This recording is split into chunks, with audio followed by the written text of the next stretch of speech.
In the earlier session, we saw about the principles of meal planning and the recommended dietary allowance. We saw in detail about the nutritional requirement for the different groups of individuals.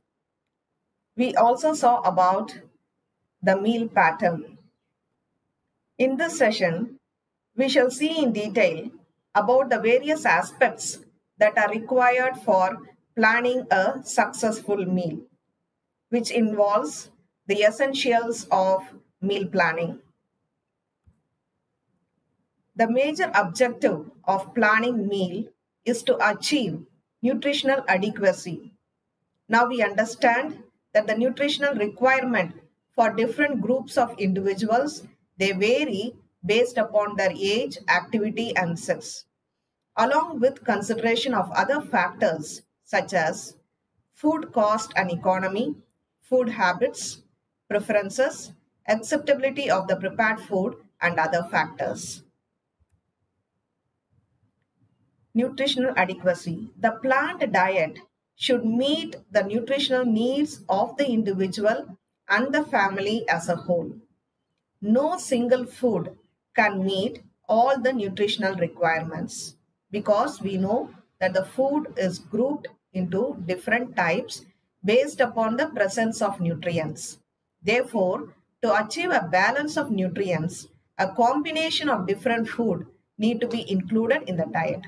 The diet can be planned by including food from the basic 5 food groups. Although all nutrients are important, the requirement for certain nutrients are proportionately higher in certain age group. For example, iron requirement is more in the adolescent girls and the pregnant women. Iron is required for the adolescent girl because of menarche and the menstrual losses, and for the pregnant women in order to support the nourishment of the growing fetus. Therefore, identifying rich sources of various nutrients within the same food group is required. Example, whole cereals and rice flakes are rich in iron among the cereals, and milk and fish have high calcium content among the animal foods. Food cost and economy has a large bearing on the meal planning in a family. The expenditure on food is an important part of the family's budget, and it is influenced by the family size, the number of children in the family, age group of the family members, activity of the members, special needs of pregnancy and lactation, and the diseased condition of the individuals in a family. The proportionate expenditure on food depends upon the income levels. We group the individuals into 3 different income levels, namely high income group, middle income group and the low income group based upon their monthly income. It increases with the decrease in the total income. The food expenditure increases with decrease in the total income, which means the low income group will be spending a substantial amount of their income on the food. Moreover, in case of low income level, a higher proportion is spent on buying staples, that is the cereals and the millets, rather than the protective foods like milk, vegetables and fruits. The aim should be to achieve maximum nutritional benefit and minimum cost. So irrespective of whether a person belongs to low income group, middle income group or high income group, we should be in a position to plan a meal for various income groups without any lack in the nutrients. For example, pulse can be used as a source of protein instead of animal foods. Animal foods as well as the pulses are a source of protein. Pulses are of less cost, but the animal foods are of high cost. Therefore, you can substitute pulses in the place of animal foods. Particularly, soya bean-like pulses can be included. Soya bean is called as the poor man's meat. It provides about 42% of protein. Less expensive cuts of meat can be used because they also cost less. Families can have a small kitchen garden and grow vegetables and fruits to cut down their expenses on this food group and thus exercise economy in the meal planning. So if we have fruits, vegetables, green leafy vegetables in our small kitchen garden, those foods can be consumed which are nutritious, fresh, and also they do not involve any expenditure. For achieving economy in meal planning, the following considerations are very important. Knowledge of the prevailing prices of food items. The cost of the food material, they vary from day to day basis. So you have to have a knowledge on the food cost.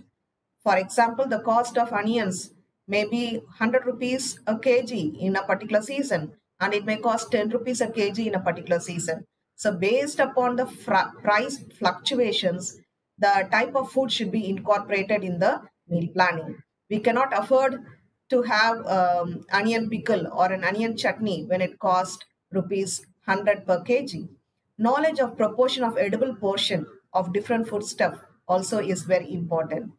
Say for example, we take onions. The outer portion, the skin portion of the onion is not edible. Only the inner portion is edible. And we have to have a fair knowledge on what will be the edible portion out of a particular amount of food purchased. It may be as high as 100% in foods like milk, or it may be as low as 30 to 40% in leafy vegetables. This helps to decide the quantity of food to be purchased. Buying foods from fair price shops and retail outlets may also cut down the cost, because in the fair price shops or the PDS, we get the food in the subsidized cost. Bulk purchase of non-perishable is also recommended. When there is a season for a particular food, the food is available at low cost. They can be purchased at that particular period of time, and it can be dried and stored so that it can be utilized for the entire year. For example, tamarind that is available in the summer season. And substituting greens for fruits. Greens as well as fruits contain similar type of nutrients. Fruits are expensive while green leafy vegetables cost less. Therefore, we can substitute greens in the place of fruits. Combination of foods like cereals and pulses not only improve the quality of the protein, but they can also cut down the cost, because pulses cost more when compared with the cereals. Accurate measurements and standard recipes help in getting good results and avoid waste. In the preparation of a particular dish, you should know the exact amount of ingredients that are to be used, so that the dish tastes good. At the same time, we do not waste the raw materials. Using seasonal food, as they are not only economical but also nutritious. Mangoes are available in a particular season in plenty, and at that time you can use the mangoes because they can cost less. Minimizing nutrient losses during the preparation and cooking. Eating meals at home instead of eating outside. A refrigerator, if present at home, can lower the wastage and thereby decrease the cost of the meal.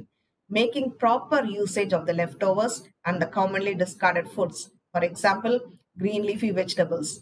So here also we find the carrots along with the leaves. We have all consumed carrots, but we have never consumed the leaves. But these leaves are also green leafy vegetable which are very nutritious. The same thing we do when we purchase the beetroots, the radish, the cabbage, etc. We never consume the leaves. These leaves can be prepared into a very tasty preparation like a poriyal or kutu, which can impart plenty of nutrients to our meal. Food cost is important to plan foods and buy wisely so that maximum benefit is derived from the money spent. The following division of expenditure of food may be used as a guideline. 25% of the food expenditure can be made on meat, fish, egg, cheese, poultry, legumes, and pulses. All of these cost high. 20% on milk, 20% on fruits and vegetables, 20% on cereals, breads, and biscuits, and 15% on fats and sweets. The following ways can help to save fuel, energy, and indirectly it can save money. Do not keep the pilot light on the gas going all the time. Turn it off and use matches to light burners whenever needed. Use the right size pot. Do not use a small pot in a big burner. Put it on the burner before turning the flame. Use low flames because high flames will waste food as well as the fuel. Turn off the flame just before the food is cooked. For example, when the food is ready by 98%, you can put off the stove so that the heat that is remaining in the utensil as well as the food will help in the cooking process. The heat will finish cooking. Make good use of pressure cooker to save fuel. All of us have studied in food science about the usage of pressure cooker. Several foods can be cooked at the same time, and also the food will be cooked at a very short time span. Therefore, use pressure cooker wherever possible. Planning of meal should be done in such a way that recipes should be simple as well as nutritious. Do not prepare an elaborate meal using several different types of ingredients. The meal preparation should be tasty, nutritious, but at the same time, it should also be simple. Maximum use of pressure cooker saves not only fuel but also the nutrients. We know that the rice that is cooked in pressure cooker, we are not draining the rice water, and therefore the B vitamins are not lost. So we are conserving the nutrients. Conserve nutrients as far as possible. Loss of nutrients can be minimized by the following ways: using minimum water while cooking. During the cooking of dal, vegetables, green leafy vegetables, use only the sufficient amount of water that is required. Do not use excess water, because when using excess water and discarding the same, the water soluble nutrients, the water soluble minerals and vitamins will be leached off and will be lost. Utilizing the cooking liquid in soups or curries. Say, for example, we are cooking dal or vegetables and we have used more amount of water. That water can be drained and it can be used beneficially by incorporating it into the preparation of soups or rasams or sambar also. Avoid using sodium bicarbonate as it destroys vitamins. Sometimes to enhance the cooking of beans or peas or dal, we use sodium bicarbonate. This should be avoided because it will destroy the vitamins. Cut the vegetables into big pieces. While the vegetables are cut into smaller pieces, the surface area exposed is more and therefore there is more loss of nutrients. Cook the root vegetables with skin like we cook the potatoes. After cooking, the vegetables can be peeled. Same can be done for the other root vegetables including beetroot. Reduce cooking time to the minimum and avoid reheating of food. So this should not be done. And sometimes we keep the food in the refrigerator and we put it in the stove at the same temperature. Please avoid it. The food should be thawed to room temperature and then it should be reheated if at all is necessary. So please avoid reheating of food because there is loss of nutrients. And do not sieve the cereal flour since it removes the bran. Cereal flours need not be sieved very often, and because the bran particle is the richest source of protein. On sieving, bran will be removed and we usually discard it. And therefore, the cereal flours should be sieved only in case of insect infestation, and that also need not occur if we conserve or say or properly store the cereal flours. Do not use the oil in which foods have been deep fried more than twice. When the oil is reheated, used over and over again, the chemical changes that are produced in the oil produce certain chemicals. These chemicals are carcinogenic in nature and therefore avoid reheating of the oils. The next aspect is the acceptability of the meals. However nutritious a food is, the acceptability of the meal by the family member is of utmost importance. Acceptability of the meals is as important as meeting the nutritional needs of the family members. To make the meals acceptable, the following considerations are important. You have to consider the likes and dislikes of the family members. A meal planned should not only meet the recommended dietary allowance, but also the likes and dislikes of the family members should be kept in mind. It is influenced by the following. Social customs influence the food that is eaten on fast days or the rituals. So on certain rituals, we include or exclude certain type of food, and the meal planned on such days should be different from the regular meal. It may be necessary to alter the plan on such days and use appropriate substitutes. Many dietary habits of an individual can be traced to the association of such foods with pleasant or unpleasant experiences in childhood. Say, for example, if a person has consumed brinjal, and after the consumption of brinjal, if he had had a allergic reaction in the form of rashes, thereafter that individual may never consume brinjal because of the fear of contracting rashes once again. And therefore, such individuals may not like to consume brinjals. The emotional and psychological needs of a person greatly influence his choice of food. When a person is upset, when a person is stressed, the amount of food he consumes may be lesser than the normal days. The environment also plays an important role in determining the likes and dislikes of an individual. Say, for example, a person is taking care of his or her mother in a hospital. So, in a hospital environment, the person may not like to eat though he is hungry. So the environment also will play a role in the acceptance of the food. A person around will also influence another person's likes and dislikes during the eating. So when a person is eating along with his teacher, say for example, so the way he eats, the type of food he chooses, etc., will vary based upon the person who is next to him. The appetite, in turn, is influenced by several factors like pleasant experiences with food, healthy atmosphere, hunger, satisfaction, and the physical well being of the individual. Will all these will influence the hunger or appetite of a person. So when a person is happy, naturally he likes to eat food. When there is a very nice atmosphere, we like to eat food. And also when a person is really healthy, there is no restriction to the food we eat. And old people cannot eat hard food because of lack of dentition, and whenever they are given hard food, it requires a lot of chewing, and therefore they dislike hard food. Very young children cannot tolerate highly spiced or oily foods. A diabetic person, because of his disease, cannot eat concentrated carbohydrate foods. They have to avoid monosaccharides and the disaccharides. Milk is required in larger amounts by children because children are growing, and for their linear growth, they require plenty of protein and minerals. So, a menu that is planned for such a family should give them the required nutrients.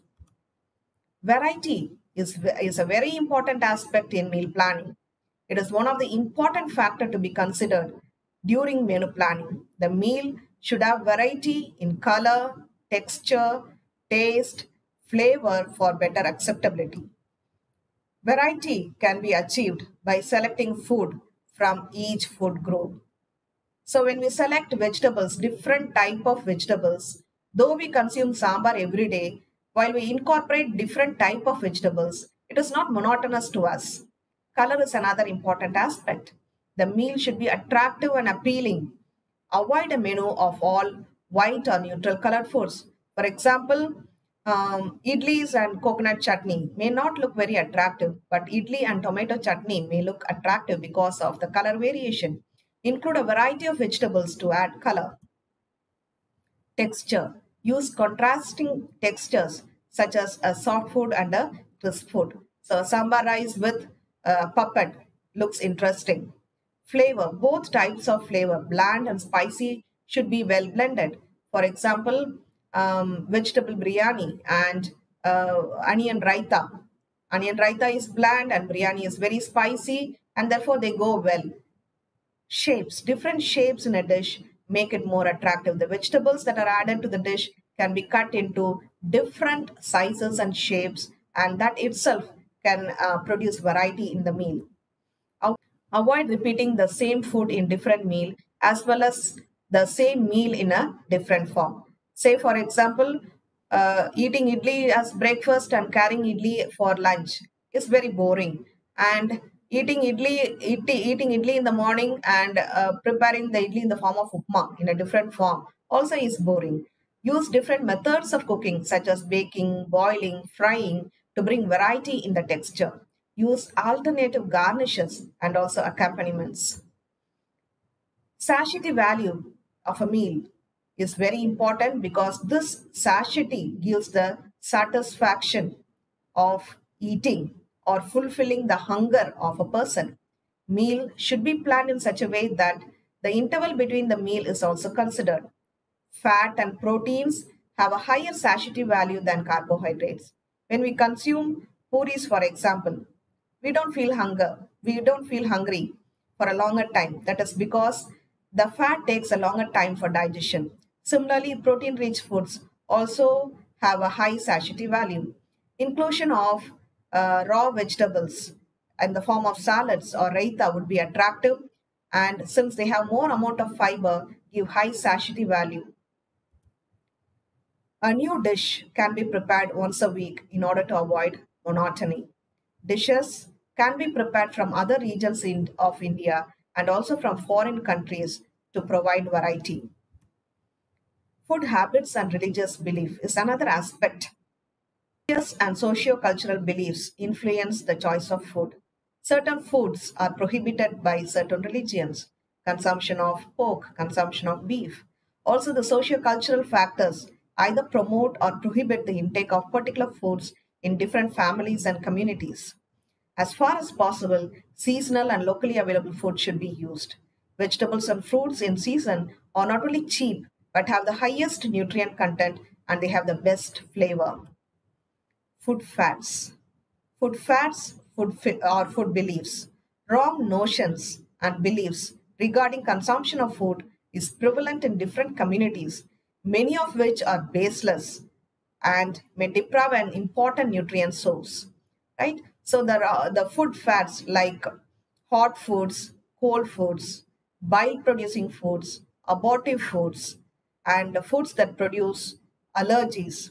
Some foods, of course, produce allergies, but there are certain beliefs that consuming a food combination may produce allergy. For example, milk and fish should not be included in the same meal. It may produce leukoderma, is one belief, but it has no scientific evidence.